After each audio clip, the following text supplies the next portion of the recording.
Olá, sejam bem-vindos. Hoje nós vamos falar um pouco sobre indicadores de gestão da qualidade ou gestão empresarial, tá? Então, o que nós vamos falar hoje? Vamos falar um pouco sobre definição e como estruturar um indicador que vá dar resultado para a sua empresa, seja o seu departamento ou da empresa como um todo. Então, vamos lá. Antes de falar especificamente de como estruturar um indicador, a gente vai falar rapidamente sobre algumas diferenças sobre o que é objetivo, indicador e meta. Objetivo é aquilo que você busca fazer dentro da sua empresa. Então, aumentar o faturamento, melhorar a competência dos meus funcionários, aumentar a venda. Isso é o objetivo maior, é só o horizonte. Quando você fala em indicador e meta, é quando você traz para a questão mensurável. Você vai começar a colocar prazo, valores, coleta de dados e assim por diante. Então, meu objetivo, por exemplo, vender mais. Aí a minha meta, quanto? Nós estamos falando aí de repente 1 milhão por mês, 100 mil por mês, não importa. Então, o objetivo, aumentar o faturamento. A meta é quando eu coloco o número, eu coloco então a mensuração e vou criar o indicador. E a meta sempre vai estar dentro do indicador, de preferência a gente acaba utilizando muito a parte gráfica, né?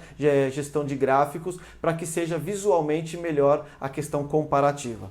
Então, uma vez dito isso, a gente tem que lembrar também que dentro dos indicadores a gente pode falar de eficácia e eficiência. Eficácia, atingir o resultado final, e eficiência com os menores recursos possíveis, tá? Mas uma outra hora a gente pode tratar com mais detalhes a questão de eficácia e eficiência. Mas é só para vocês verem que existe essa diferença sim. Só para dar um exemplo aqui para vocês, vamos falar sobre a questão de entrega de algum produto para o teu cliente. Então, vamos imaginar que você tem um prazo de entrega. Você tem que entregar em até 7 dias, uma semana, por exemplo. Se você entregou em 7 dias, você foi eficaz, você atingiu o resultado final. Mas é a questão dos recursos. Vamos supor que para entregar em 7 dias você acabou tendo problema na máquina, etc. E teve que gerar hora extra, teve que gerar um frete especial e tudo isso acabou gastando mais recursos. Então, apesar de você ter sido eficaz, o cliente ter ficado feliz, ele pode até não ter percebido nada disso que eu estou falando, mas a sua eficiência foi muito mal. Por quê? Você gastou mais do que você planejou. Isso acaba impactando diretamente na lucratividade da empresa, acaba diretamente impactando nos resultados financeiros da empresa.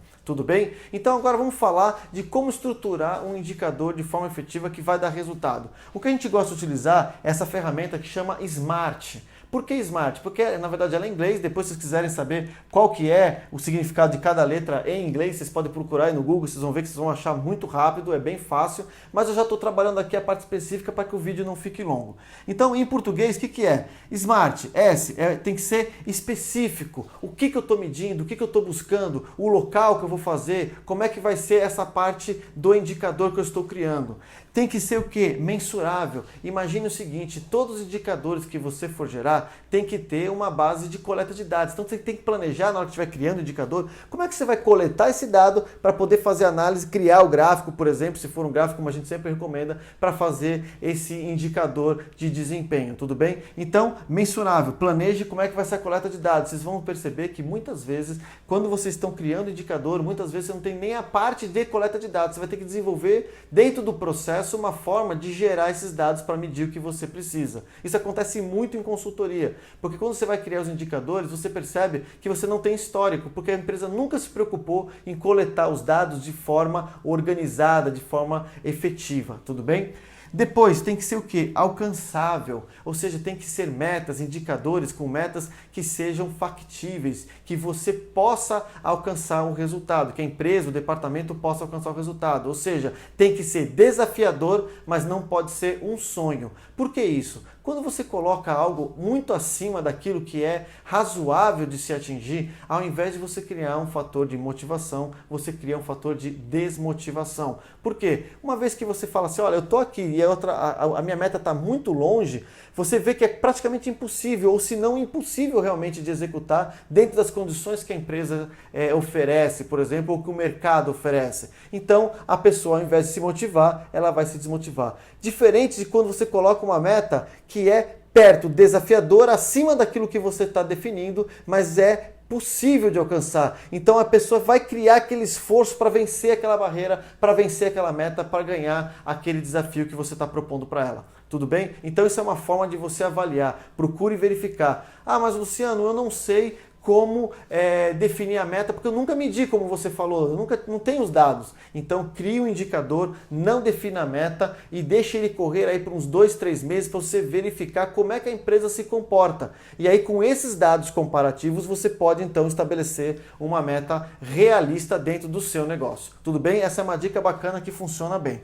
Relevante. Gente, o R do Smart tem que ser relevante. Todo indicador que você cria tem que ter alguma relevância. Ou seja, o que a empresa ganha em estar medindo e alcançando aquela meta que você definiu. Ou seja, ela vai estar ganhando mais faturamento, ela vai estar ganhando satisfação do cliente, maior eficiência e com isso aumento da lucratividade. O que a empresa ganha? Quando estiver criando indicador, pergunte isso. Se eu atingir a meta, que vantagem Maria leva, como a gente brinca, né? Que vantagem a empresa vai ter por ter atingido aquela meta, a empresa, o departamento, assim por diante. Se for um indicador que no fim acaba só monitorando, avalie bem se vale a pena manter esse indicador, tá? Indicador tem que trazer resultado, tem que dar opção de análise de dados e tomada de decisão. Caso contrário, é melhor você provavelmente excluir aquele indicador que só vai gerar energia para você poder coletar os dados, envolver as pessoas e no final das contas vai ficar de enfeite na parede e ninguém utiliza aquilo para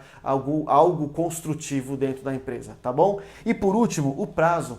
Verifique, é um indicador que você vai ter que avaliar diariamente, semanalmente, quinzenalmente, mensalmente ou até mesmo anualmente. Aí você vai ter que avaliar. Só para vocês terem uma ideia, um exemplo do indicador que muitas vezes o pessoal fala assim, mas todos os processos da empresa, de gestão da qualidade, quando a gente fala em processo, tem que ter um indicador.